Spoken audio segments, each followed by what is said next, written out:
the gayest weekend of the year. This is Queer Christmas. How are you guys doing? That is much better. So this is the first time I've performed in the daylight. I usually have the luxury of not seeing anybody in the audience.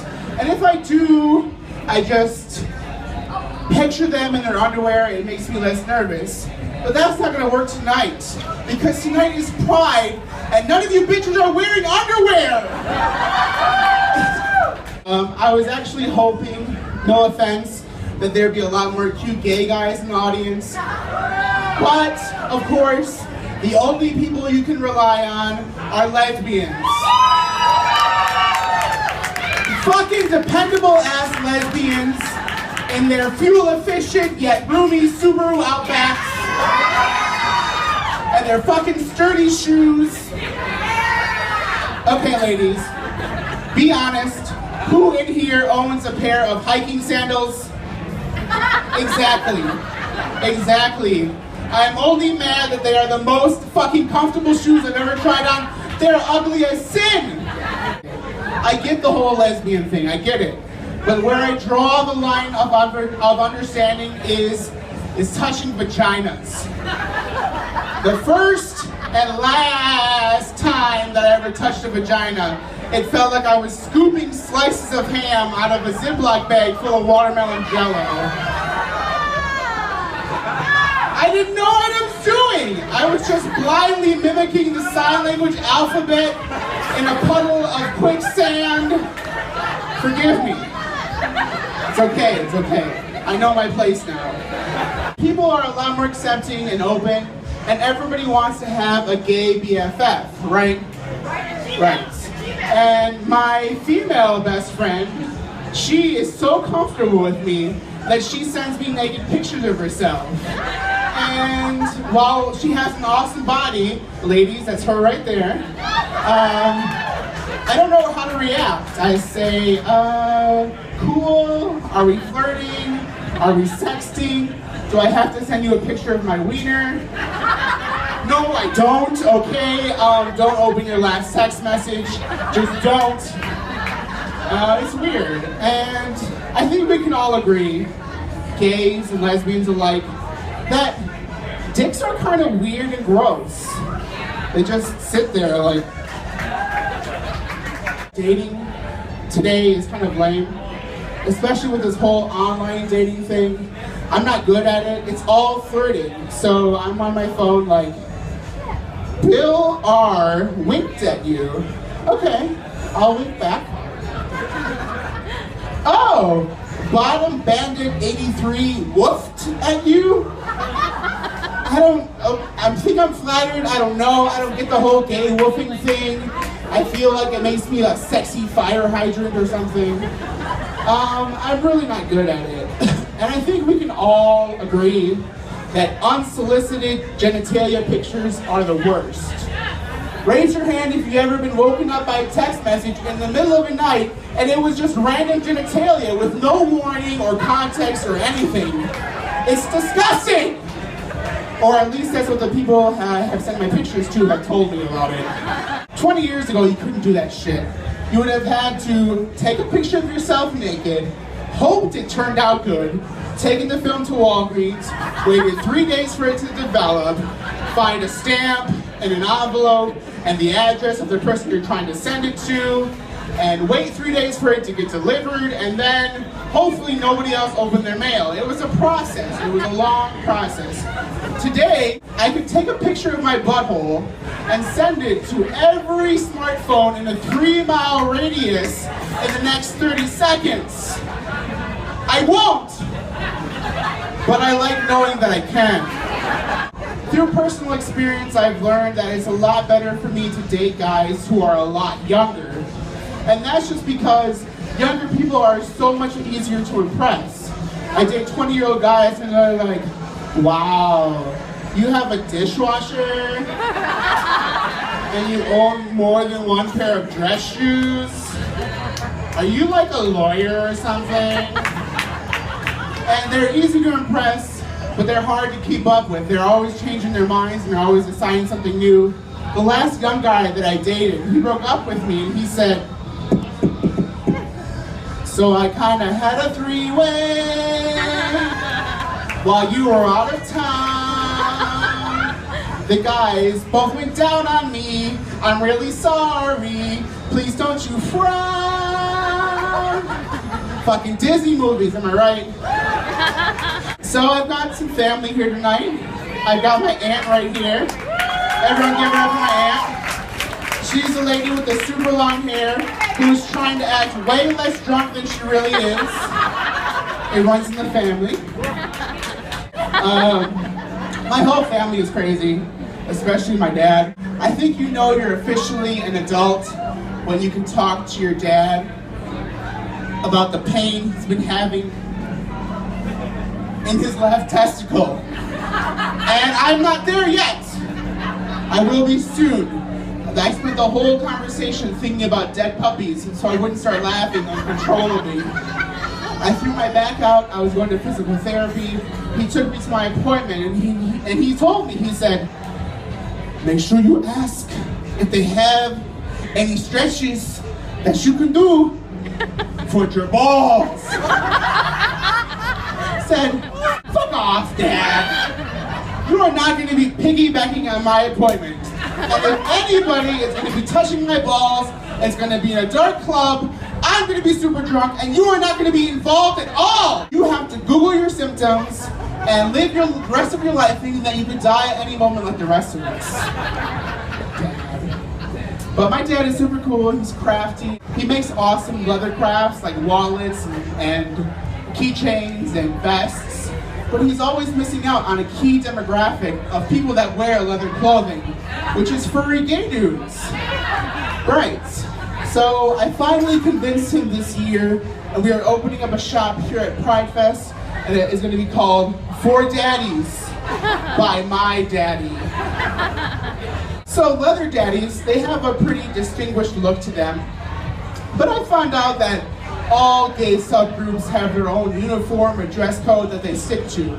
Like twinks, they will wear tank tops and booty shorts. Alpha gays will wear some kind of checkered blouse and skinny trousers. And bears will wear a t-shirt that's a little bit too tight and it features some kind of disgusting but hilarious innuendo on the front of it. For example, does this drink taste like roofie to you?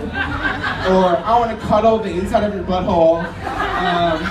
My mom is pretty cool. We were making a salad the other day for Memorial Day, and we were chopping up all the ingredients. And I said, Mom, if this salad tastes like ass, I'm going to tell everyone that you made it. And she looked at me with a straight face and she said, how do you know what ass tastes like? And I looked at her with the same straight face and I said, do you really want to know the answer to that question? And she said, no, I'm good, I'm great, I'm good, I'm a Christian. So we have that understanding. To add to my list of redeeming qualities, I'm also terrible with money. Anybody else bad with money? Right. I can't even afford groceries sometimes. I've started stealing frozen pizzas from my parents' house under the guise of, I'm just gonna check for mail. Like, I haven't lived there in 6 years, there's no mail coming there. And they understand. They don't know what the postal office protocol is for this, but I get really weirded out about getting mail from other people and messages from other people. It just makes me anxious. The other day, I did get a letter for the person that lived in my apartment before me, and it was from the Ford Motor Company. And the letter said, safety recall information absolutely necessary, read right away. And so I said, shit, I gotta get this letter to her right now. So I did what any other mature, responsible adult would do. I tied the letter to a pigeon, and I said, get this letter to Sabrina Kelly. And I let the pigeon go into the air. And like the incompetent birds they are, the pigeon brought the letter back to me tonight. So if anybody knows Sabrina Kelly, who used to live on Booth Street, or knows somebody who knows her, let her know that her car is going to kill her in the next couple of weeks. That is a relief. I am so glad to get that out of here. Whew. I've also been getting a lot of random voicemails from this guy who lives up north. And he thinks he's calling his 80-year-old friend Ina. And he checks up on her. And I tried to tell him that it's the wrong number, that I'm not Ina, but he keeps leaving these voicemails. It's actually gotten to the point where I'm convinced that I'm an 80-year-old lady named Ina. And the more I think about it, the more it makes sense. I am usually in bed before 7. I love mashed potatoes and hard candy. And I'm wearing special inserts in my shoes that don't hurt my back. So I might be an 8-year-old lady. It's okay getting older. You just have to start worrying more about the numbers in your life. How much is gas? What's your blood pressure? What's your credit score? I got my credit report the other day, and I looked at the score and I said, yes, 93, that's an A-. You guys all have bad credit too, because you have no idea what that means. I don't know why I'm so broke all the time. I have a decent paying job. As you guys can probably tell by all the drinking and sex jokes, you can tell my occupation. I'm a teacher, right? Give it up for teachers really quick, teachers. It's a rough fucking job. It is rough. But whenever somebody talks to you about it, you just have to suck it all in and not let people know what it's really like. So they're saying, oh my God, it's so great, you're a teacher, that's awesome. Oh my goodness, and I'm so glad that they cannot hear what's going on through my head while they're talking about it. They're going on, and I'm saying, fuck those kids, fuck their parents, fuck the clothes in their closet, fuck that school, fuck the grass, fuck it all. After this show tonight, my aunt and I are going to run down to the Bradley Center to see America's oldest living hologram, Cher. Fucking Cher. For me, as a baby gay, it's a pilgrimage. For my aunt, who was a fag hag since before that term was even invented, it's the ultimate badge of honor.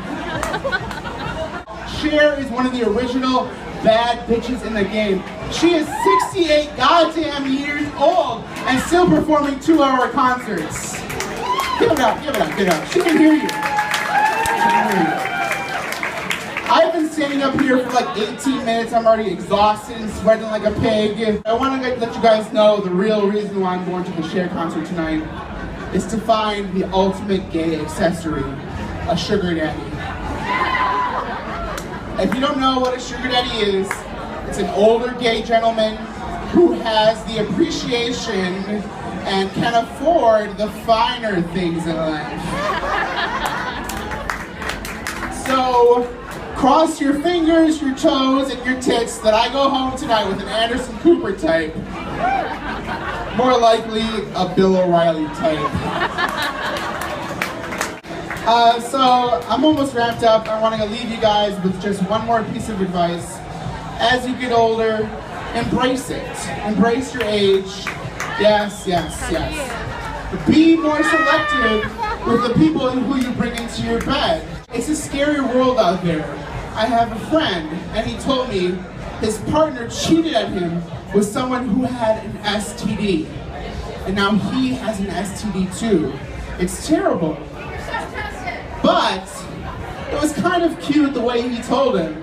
He put on a blue dress and a white wig, and he said, I've got herpes! I've got herpes! I don't know what's with all the fuss! I've got herpes! I've got herpes! It's just a little blood and pus!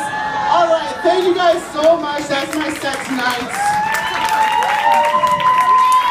You guys can follow me on Twitter for more jokes at AG Corona, or you can follow me to the bar and buy me a shot. Alex Corona, ladies and gentlemen!